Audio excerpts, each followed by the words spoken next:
शेतकरी बांधवांनो, आपण आज टरबूज व खरबूजच्या शेतामध्ये आलो आहे.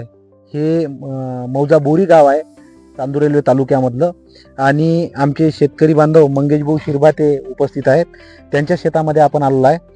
तर शेतकरी बंधूंनो, कोणतीही कीड आली तर त्यावर आपण काय करतो की कीटकनाशकाचा फवारण्याची आवश्यकता आहे, म्हणून आपण कीटकनाशकाचे फवारणी मारतो.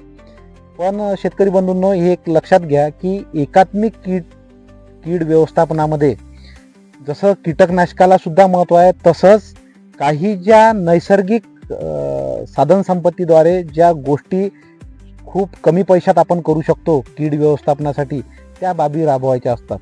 तर मंगेश भाऊ शिरभाते यांनी त्यांच्या टरबूज आणि खरबूजमध्ये आपण पाहू शकता की पूर्णपणे ज्या रस शोषक किडी आहे त्यांचा व्यवस्थापन व्हावं यासाठी निळे व पिवळे चिकट सापळे लावले आहे पूर्ण टरबूजमध्ये आणि खरबूजमध्ये.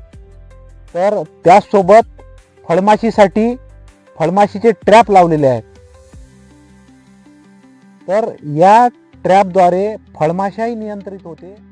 आता या पिवळ्या व निळ्या चिकट सापळ्याद्वारे आपण पाहू शकता यामध्ये तुडतुडे, पांढरी माशी तसेच अन्य किडी या पूर्ण चिकटलेल्या आहे आणि त्या हजारोच्या संख्येने आहे. बघा, म्हणजे जे काम फवारणीने होऊ शकत नाही ते पिवळ्या व निळ्या चिकट सापळ्याने आपल्याला इथं केलेलं दिसते. तर हजारोच्या संख्येनं तिथे चिपकल्यामुळे ते मारल्या गेलेले आहे आणि हे पीक या रस शोषक किडींपासून वाचलेलं आहे.